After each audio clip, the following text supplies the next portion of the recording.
क्या आपको पता है कि देश का टॉप गालीबाज कौन है? आईएचएल के रिपोर्ट के मुताबिक देश में सबसे ज्यादा नफरती बयान और भाषण देने में योगी आदित्यनाथ टॉप पर है। दूसरे नंबर पे नरेंद्र मोदी है और तीसरे नंबर पर अमित शाह है। खैर, समाजवादी पार्टी बच्चों को उर्दू पढ़ाकर मुल्ला कठमुल्ला बनाना चाहती है। ये बयान है योगी आदित्यनाथ का। नमस्कार, मेरा नाम सलोनी चौहान है। एक तरफ जहां कतर के प्रिंस भारत यात्रा पर आते हैं तो प्रधानमंत्री जी दौड़े दौड़े जाते उन्हें गले लगाने के लिए, उनसे लिपटने के लिए।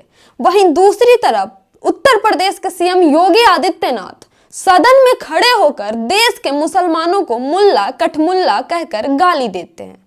इन राजनेताओं का धर्म ही है हिंदू मुसलमान करके आम लोगों को, गरीब लोगों को, मध्यम वर्गीय लोगों को दंगे में उलझाना और खुद का फायदा निकलवाना। वो कहते हैं ना कि धंधे से बड़ा कोई धर्म नहीं होता साहब, और बाप बड़ा ना भैया, सबसे बड़ा रुपया। वही इन राजनेताओं का कारनामा है और हाई क्लास लोगों के लिए उनका सबसे बड़ा धर्म है पैसा, रुपया, राजनीति। बहरहाल ये खबर है उत्तर प्रदेश विधानसभा की, जहां विधानसभा की कार्यवाही को 4 क्षेत्रीय भाषाओं में प्रसारित करने को लेकर बातें चल रही थी।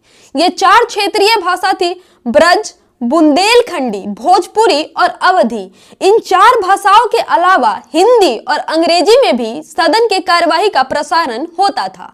इसी बीच नेता प्रतिपक्ष माता प्रसाद पांडे ने सरकार से अंग्रेजी की जगह उर्दू में कार्यक्रम प्रसारित करने को लेकर सवाल किया। इतने से ही बात पर योगी आदित्यनाथ भड़क गए और चिल्ला के ये कहने लगे कि समाजवादी पार्टी लोग बच्चों को अंग्रेजी की जगह उर्दू पढ़ाकर कठमुल्ला मुल्ला बनाना चाहते हैं। इसके साथ ही साथ उन्होंने ये भी कह डाला कि इनके खुद के बच्चे तो अंग्रेजी स्कूल में पढ़ते हैं, लेकिन ये गांव के बच्चों को, गरीब के बच्चों को उन विद्यालयों में पढ़ाना चाहते हैं जिसमें बेसिक व्यवस्था भी मौजूद नहीं है। बोलते बोलते योगी आदित्यनाथ ये भूल गए कि वो अपने ही सरकार का पोल खोल रहे हैं। जी, अपने ही ढोल की पोल खोल रहे हैं। शायद वो ये भूल गए कि वो 2 बार से उत्तर प्रदेश के मुख्यमंत्री रहे हैं और उनके ही कार्यकाल में विद्यालयों की ऐसी स्थिति है, वो सुधार नहीं पाए। वो बोलते बोलते ये भूल गए कि वो अपना ही रिपोर्ट कार्ड जनता को दे रहे हैं। अब भैया हिंदू मुसलमान करने से फुर्सत मिले तब ना प्राइमरी स्कूलों की तरफ ध्यान जाएगा। खैर, अब इसको लेकर समाजवादी पार्टी के चीफ अखिलेश यादव ने भी सरकार पर करारा हमला बोला है। उन्होंने सोशल मीडिया ट्विटर पर ट्वीट करके कहा है कि दूसरों पर भाषागत प्रहार करके समाज में भेदभाव उत्पन्न करने वालों में यदि क्षमता हो तो यूपी में ऐसे वर्ल्ड क्लास स्कूल विकसित करके दिखाएं कि लोग बच्चों को पढ़ने के लिए बाहर ना भेजें। लेकिन इसके लिए विश्व दृष्टिकोण विकसित करना होगा जो आज तक आसपास के 1-2 देश ही गए हों। उनका नजरिया कैसे इतना बड़ा हो सकता है कि वो इतना बड़ा काम कर पाएंगे। आगे वो कहते हैं जो जुबान पर लगाम नहीं लगा सकते उन्हें तो अभी खुद ही स्कूल जाने की जरूरत है।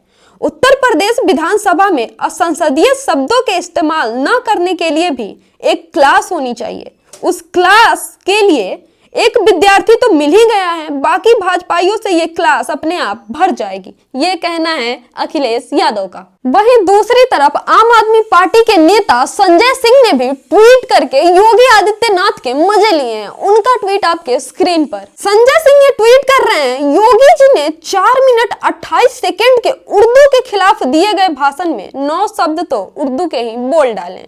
उनमें तबके, पायदान, अगर, बात, बच्चों आदि, सरकार, अंदर, दुनिया शब्द का प्रयोग किया है। ये सारे के सारे शब्द उर्दू भाषा से आते हैं। इसके बाद तो सोशल मीडिया पर मीम्स की बाढ़ आ गई है। लोग कह रहे हैं कि भैया उर्दू का विरोध उर्दू के शब्दों से ही कर रहे हैं, और दूसरी तरफ तो लोग ये भी कह रहे हैं कि इसे कहते हैं अपने ही पैर पर कुल्हाड़ी मारना। ये विपक्ष का विरोध करते करते भूल गए कि अपने ही प्रदेश के, अपने ही सरकार के, अपने ही यहाँ के प्राइमरी स्कूल की पोल खोल रहे हैं। और इस पे आपका क्या कहना है हमें कमेंट करके जरूर बताइएगा। और हमारे YouTube channel the diplomatic India को सब्सक्राइब कर दीजिए। ऐसे ही वास्तविकता और सच्चाई के साथ खबरों से आपको रूबरू कराते रहेंगे। धन्यवाद।